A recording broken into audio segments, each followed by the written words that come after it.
Hi, everybody. I'm Jim Shore.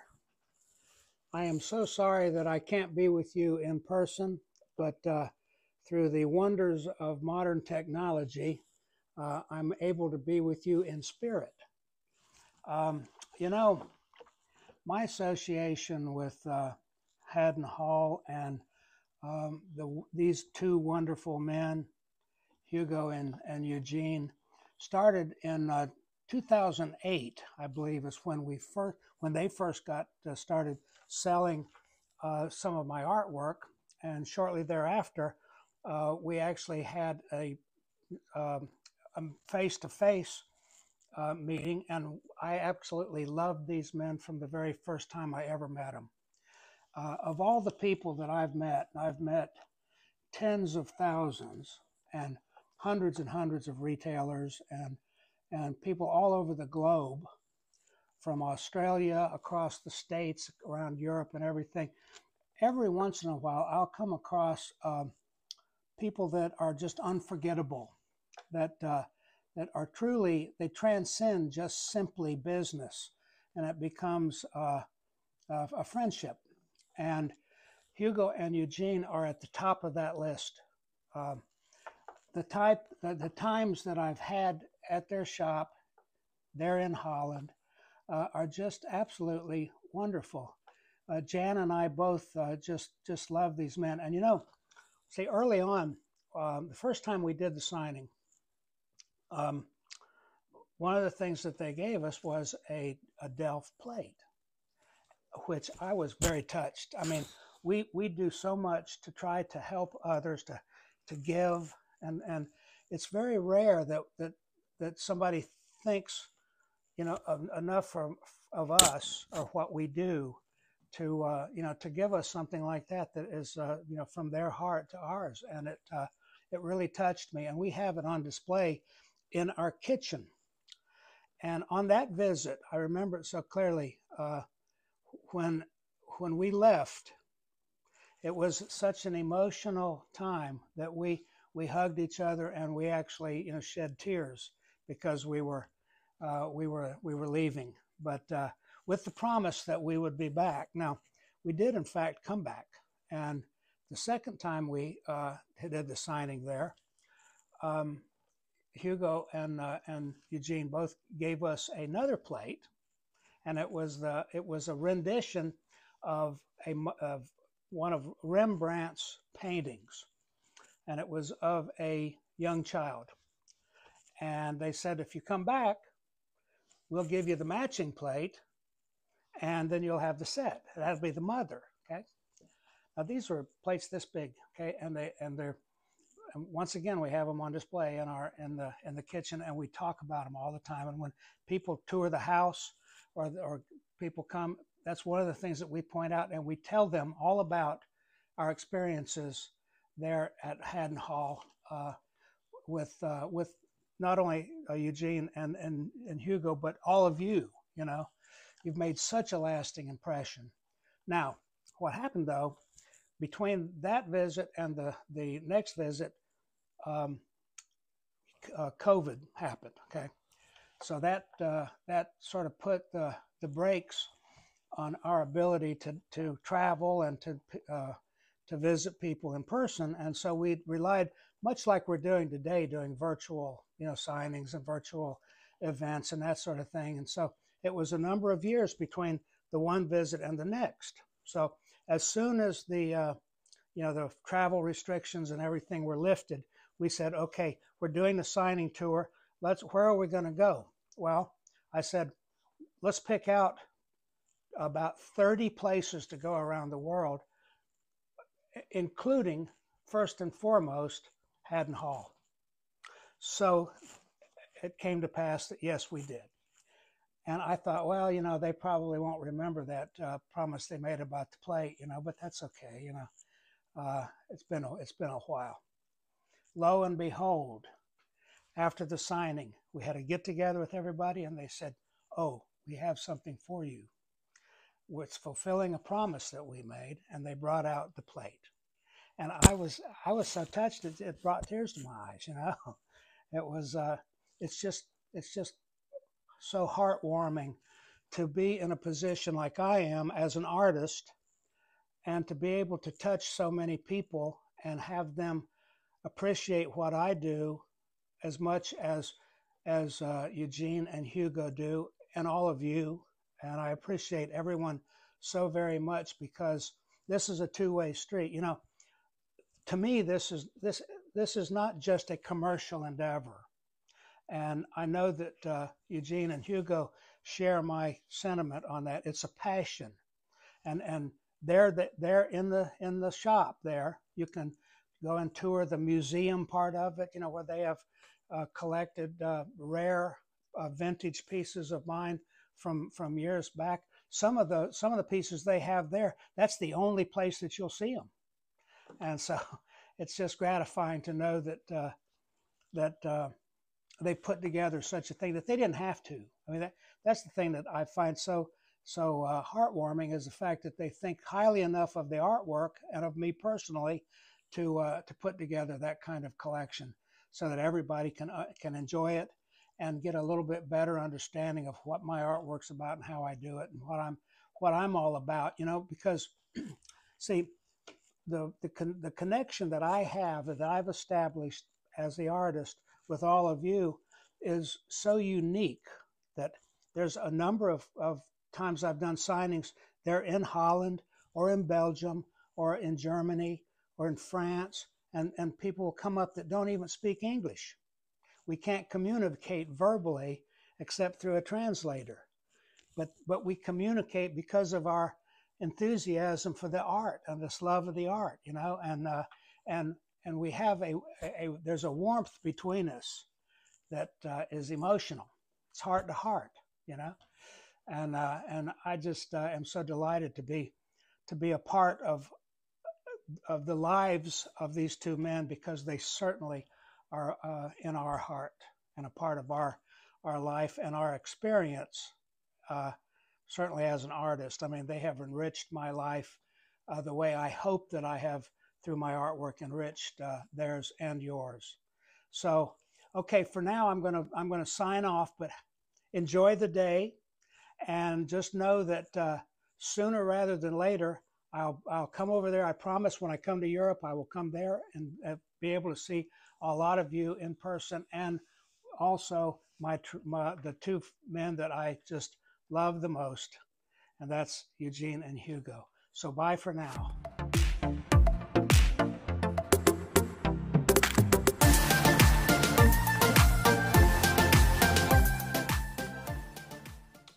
Hi everybody, I'm back again. I got to thinking about it. You know, after I spoke to you and spent a little bit of time with you, I thought, you know, I'm going to go from the studio part of the house over to my kitchen and show you the plates I was talking about. Okay, so if you'll look right up here on the hood above our stove, this is some of our plate collections, but that right there is our pride and joy. That's the first plate that Eugene and Hugo gave me and gave Jan and I when we were there at our first visit. Now, let's walk around here. And I will show you the other two that I was talking about. Now, this is the other plate, or the first plate of this set that they gave us. And these are vintage Delft plates. This is just no small gift. This is a unique and special gift, okay? And then, so that was the first one. And then on our return visit recently, they gave me that one, and that completed the set. So, if you know, hell, if you want to look at where the house is located, check out this. This is the lake that we live on. So it's a pleasant place to do our work. So a lot of the work that I do, that you see, and even some of the pieces that I'm signed for you today, were generated right here in the house. So okay, so you can carry on. Enjoy the rest of your day. And once again, I am so sorry that I can't be there. I would love to be there with you in person, but I will be soon. So bye-bye for now.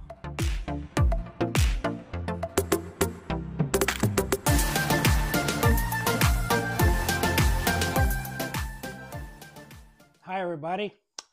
I'm Jim Shore. It's great to be with you today in one of my favorite places in all the world, and I mean all the world, HaddonHall.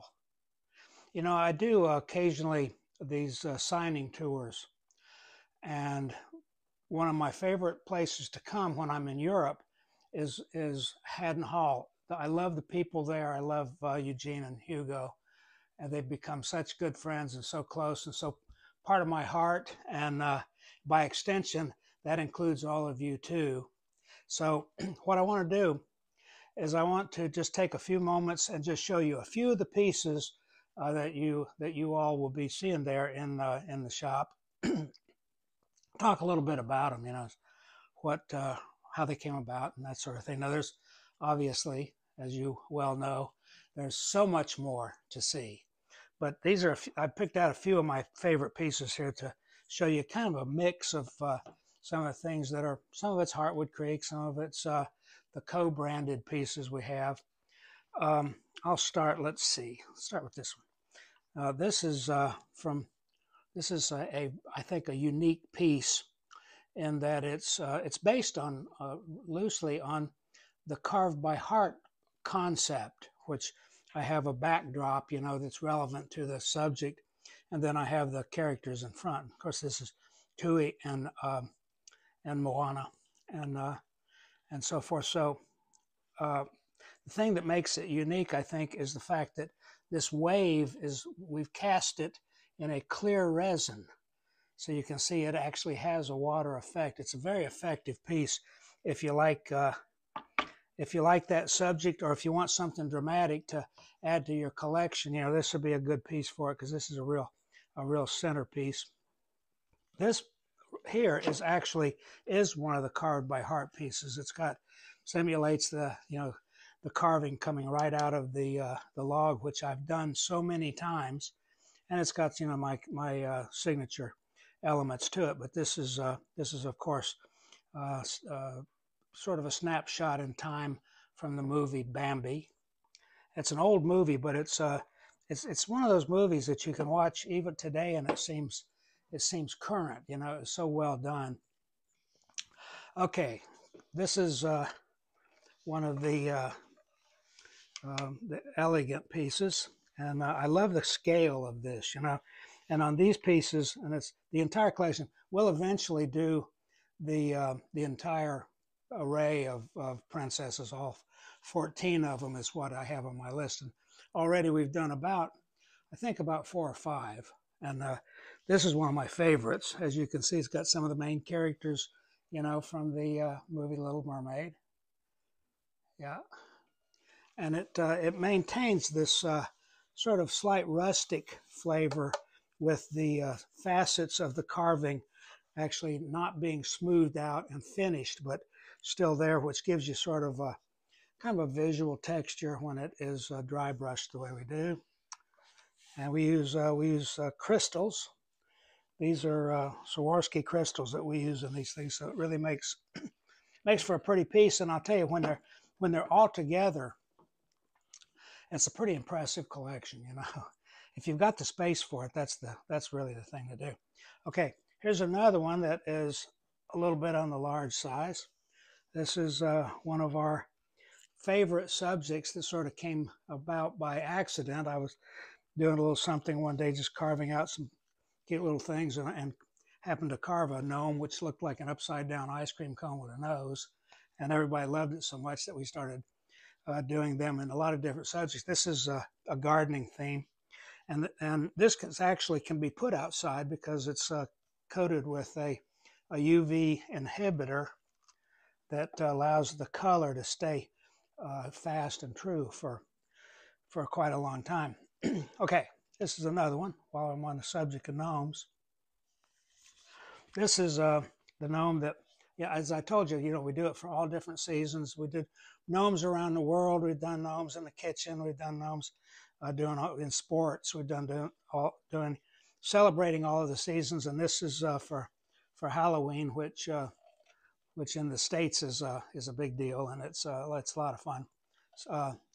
All Saints Eve, or, you know, however you all celebrate that particular thing. But this is, once again, kind of an oversized gnome that if you collect the gnomes, it's nice to have a few of these big ones in your collection. This sort of showstoppers or centerpieces, and like I say, you can put them out for the holidays, or if you so desire, all year round.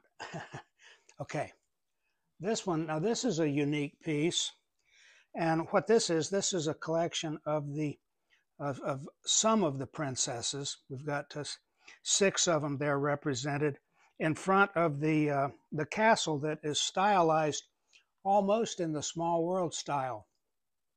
But what's unique about it is that typically Disney does not allow the characters from different stories to be brought together in the same venue, and but they permitted us to do this. So if you're a fan of Disney and the princesses, and if that's the subject you like, this one is a must-have. Okay, here we go. Now this is Peanuts, and I know it's popular over there just as it is over here in the States. It's a comic strip actually done by Charles Schulz, who sadly is no longer with us, but he used his genius in comic form to sort of tell a story of kind of the essence of the characters of being human, you know, the human condition. He had everything involved in that, from joy and sadness and happiness and envy and a little bit of psychology thrown in. It was just a marvelous way of expressing himself in something more than was just simply an amusing comic strip, which it was that, by the way. I had the honor of being asked to do the keynote speech at the Peanuts convention up in Minneapolis last year, and I was delighted to be surrounded by so many people that share my personal enthusiasm for that line. But we got all the characters there, including our favorite Snoopy. Okay, you'll recognize this from the sort of iconic movie Willy Wonka. And this is the old version.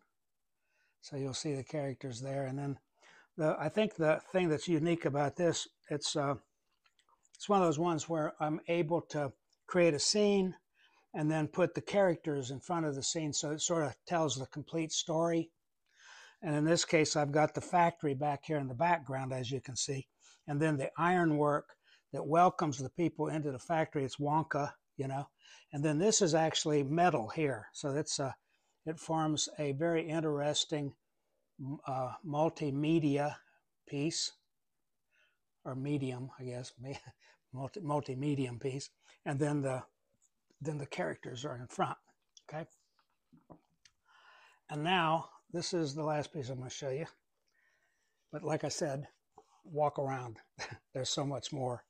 Oh yeah, and while you're here, make sure you take a look in the area that they designate as the museum area, and you'll see some of the vintage pieces that go back to the very beginning of my association with, well, both with UNESCO and with HaddonHall. So I think you'll be interested to see that too. Okay, this is a sort of a whimsical version of the biblical story of Noah and Noah's Ark. And so this piece I did some time ago, and it's been so popular that we've kept it on the line, and it really tells the story. And I think the unique thing about this is that it's got, on this side, it's got some of the African animals that you sort of associate with when you see the image of the animals getting on 2 by 2 onto the ark. I'm sure you're familiar with that, you know, with that story. But I've got, you know, hippos and elephants and that sort of thing, zebras and whatnot, and even some monkeys up here. And then we got Noah himself, and in Noah's hand, in miniature, is the white dove and the olive branch that signified that yes, the deluge was over and a new beginning was happening. That's kind of the gist of the story. But on this side, I've got farm animals. So I think it's an interesting take on the story, and I think that you'll enjoy that piece. And you don't have to be religious to enjoy that piece or enjoy the story. You know. Okay, so that kind of does it for now. Once again, I am honored to be with all of you, and I'm honored also to be asked to be a part of HaddonHall along with my friends Hugo and Eugene. So enjoy the rest of your visit, and I'll be over there and see you again soon, maybe in person.